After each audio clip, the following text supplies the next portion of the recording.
बिस्मिल्लाहिर्रहमानिर्रहीम। अस्सलाम वालेकुम नाजरीन, हमारी आज की वीडियो कोई आम वीडियो नहीं है, बल्कि ये आपको तारीख के इन गोशों तक ले जाएगी जहाँ कुछ इंतहाई ताकतवर और मशहूर लोग खुदा के मुकाबले में खड़े हुए। वो लोग जो अपने इल्म, अपनी दौलत यानी अपनी ताकत के नशे में इस हद तक बैठ गए कि ये भूल गए कि इस कायनात में एक ऐसी अजीम हस्ती मौजूद है जो सब कुछ देखती हैं और जानती हैं। कुछ ने खुदा के वजूद का इनकार किया, कुछ ने अपने गरूर में इसका मजाक उड़ाया, कुछ ने तो यहाँ तक कह दिया कि वो खुदा को भी शिकस्त दे सकते हैं। लेकिन फिर क्या हुआ और कैसे इन्हें इबरत का निशाना बनाया गया, ये सब हम जानेंगे आज की इस वीडियो में। दोस्तों, हमारे आज की वीडियो में पहले नंबर पर ब्राजील का साबिक वजीर आजम टैंक्रेडो नेवेस, जो न सिर्फ अपने मुल्क का एक बड़ा लीडर था बल्कि अपने गुरूर और तकब्बुर में इस हद तक बढ़ गया कि खुदा के वजूद का इनकार करने लगा। नेवेस का मानना था कि वो अपनी किस्मत का खुद मालिक है और दुनिया की कोई ताकत, हत्ता कि खुदा भी उसके रास्ते में रुकावट नहीं बन सकता। उसने ये बात तब की जब नेवेस ब्राजील के इंतखाबात में हिस्सा ले रहा था।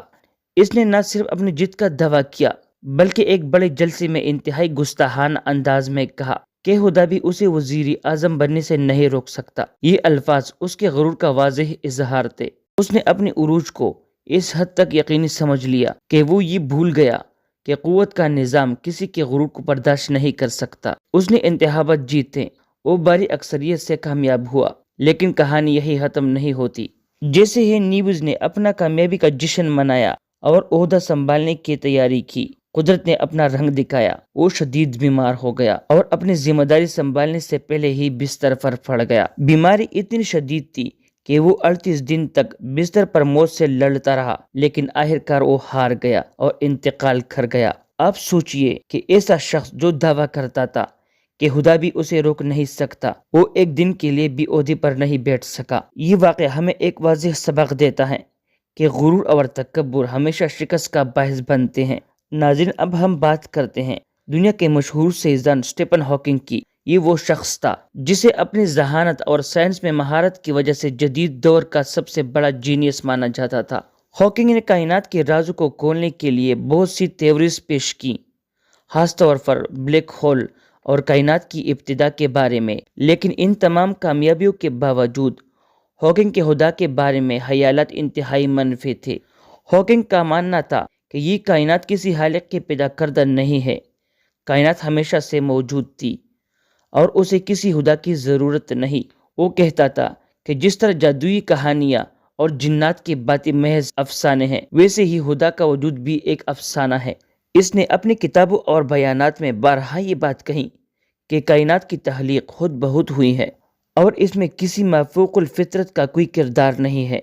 लेकिन दोस्तों, जहाँ हॉकिंग की इल्मी कामयाबी थी, वही इसकी ज़ाती ज़िंदगी में बेशुमार मुश्किलात थे। सिर्फ 21 साल की उम्र में हॉकिंग एक नायाब बीमारी का शिकार हो गया, जिसकी वजह से वो मुकम्मल तौर पर माजूर हो गया। इसकी पूरी जिंदगी व्हील चेयर पर गुजरी और वो सिर्फ अपने कंप्यूटर के जरिए बातचीत करता था। इसे जिस्मानी तकलीफ और मुश्किलात का सामना हर लम्हा रहा और इसकी हालत वक्त के साथ मजीद बिगड़ती गई। दोस्तों, यहाँ पर भी एक गहरा सबक पोशीदा है कि इल्म और जहानत भी इंसान को खुदा की ताकत के सामने बेबस कर देते हैं। हॉकिंग अपनी इल्मी बुलंदियों पर जरूर था, लेकिन जिंदगी भर जिस्मानी तौर पर मजबूर रहा। कुदरत ने उसे ऐसी बीमारी में मुब्तला किया जिससे दुनिया के तमाम तरक्की याफ्ता साइंसदान भी ना बचा सके। नाज़रीन, अब बात करते हैं दुनिया के सबसे बड़ी जहाज टाइटैनिक की और इसके डिजाइनर की, थॉमस वेंडियोस की, जिसने इस अजीमुशान जहाज का नक्शा तैयार किया था। इंडियोस एक माहिर शिप बिल्डर थे और जब इसने टाइटैनिक के डिज़ाइन मुकम्मल किया तो इसका दावा था कि दुनिया का सबसे महफूज और नाकाबिल शिकस्त जहाज है। इसे इस पर इतना यकीन था कि इसने यहाँ तक कह दिया कि जहाज इतना मजबूत है कि खुदा भी उसे डुबो नहीं सकता। ये अल्फाज इंडियोस के गुरूर और दुनियावी ताकत पर भरोसे को जाहिर करते हैं। टाइटैनिक को उस वक्त की जदीद टेक्नोलॉजी और बेहतरीन वसाइल से तैयार किया गया था और दुनिया भर में इसके पहले सफर को बड़ी धूमधाम से मनाया जा रहा था। हर कोई इसे शाहकार मानता था और इंडियोस खुद भी इस पर पहर करता था। लेकिन फिर वो हुआ जो किसी ने सोचा भी नहीं था। टाइटैनिक अपने पहले सफर में एक बर्फानी टोकरे से टकरा कर गर्क हो गया। उसी हादसे में तकरीबन 1500 लोग जान से हाथ धो बैठे, जिनमें बड़े बड़े बिजनेसमैन, सियासतदान اور مشہور شخصیات شامل تھے۔ اس تباہی کے ساتھ ہی انڈیوس کا غرور بھی سمندر میں ڈوب گیا۔ اس شخص جو دعویٰ کرتا تھا کہ اس کا بنایا ہوا جہاز ناقابل شکست ہے، خود اسی جہاز کے ساتھ غرق ہو گیا۔ یہ واقعہ بھی ہمیں ایک عام سبق دیتا ہے کہ دنیاوی طاقت اور وسائل کا غرور انسان کو برباد کر سکتا ہے۔ انڈیوس پر خود کا اور اپنے بنایا ہوا جہاز پر بے حد بھروسہ تھا، لیکن وہ یہ بھول گیا کہ دنیا میں کوئی چیز خدا کی مرضی کے خلاف نہیں ہو سکتی۔ ٹائٹینک کی تباہی اس بات کی زندہ مثال ہے کہ دنیاوی طاقت کا گھمنڈ کبھی بھی انسان کو کامیاب نہیں ہونے دیتا۔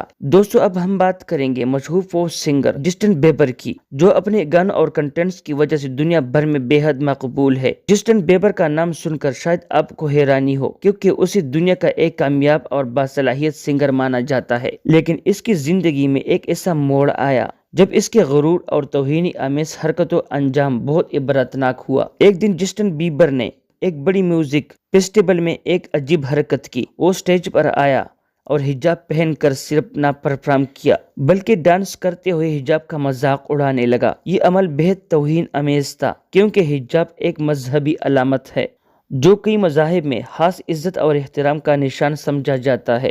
جسٹن بیبر نے توجہ حاصل کرنے کے لیے ایسا عمل کیا جسے اس نے مذہبی جذبات کو تکلیف پہنچائی، اور یہ سب دنیا کے واہ واہ کے لیے کیا۔ لیکن قدرت کا قانون ہمیشہ حرکت میں ہوتا ہے۔ اس واقعے کے کچھ دنوں بعد جسٹن بیبر کی زندگی میں ایک حیران کن اور افسوسناک موڑ آیا۔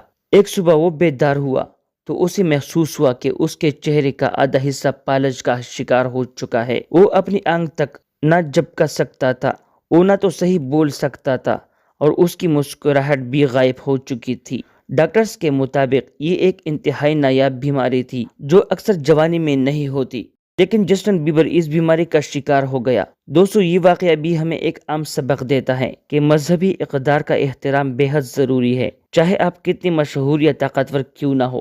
کسی مذہب کا مذاق اڑانا یا اس کی توہین کرنا کبھی بھی کامیابی کا ذریعہ نہیں بن سکتا۔ قدرت ہر عمل کا جواب ضرور دیتی ہے، اور جسٹن بیبر کی حالت ہمیں سمجھاتے ہیں کہ مذہب اور ایمان کے ساتھ مذاق کرنے کا انجام ہمیشہ خطرناک ہو سکتا ہے۔ دوستو، اب ہم ایک اور معروف شخصیت کی بات کرتے ہیں جس کا نام ہے مارلن مونرو۔ یہ نام شاید دنیا کے سب سے مشہور اور خوبصورت ترین اداکاروں میں سے ایک سمجھا جاتا ہے۔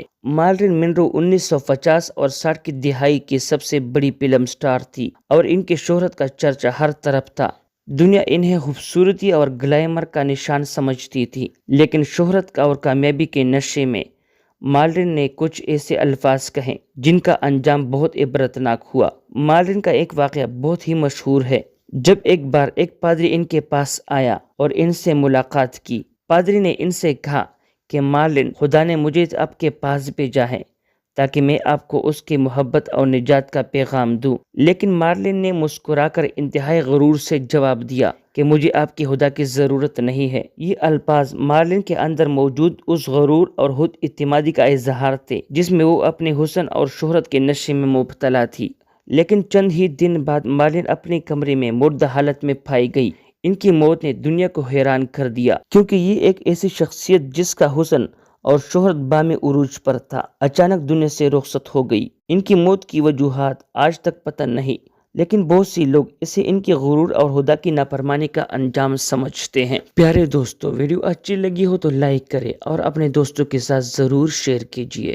اپنا اور اپنے اہل و عیال اور خاص طور پر اپنے ماں باپ کا خیال رکھیں۔ اس کے ساتھ اجازت دیجیے۔ اللہ حافظ۔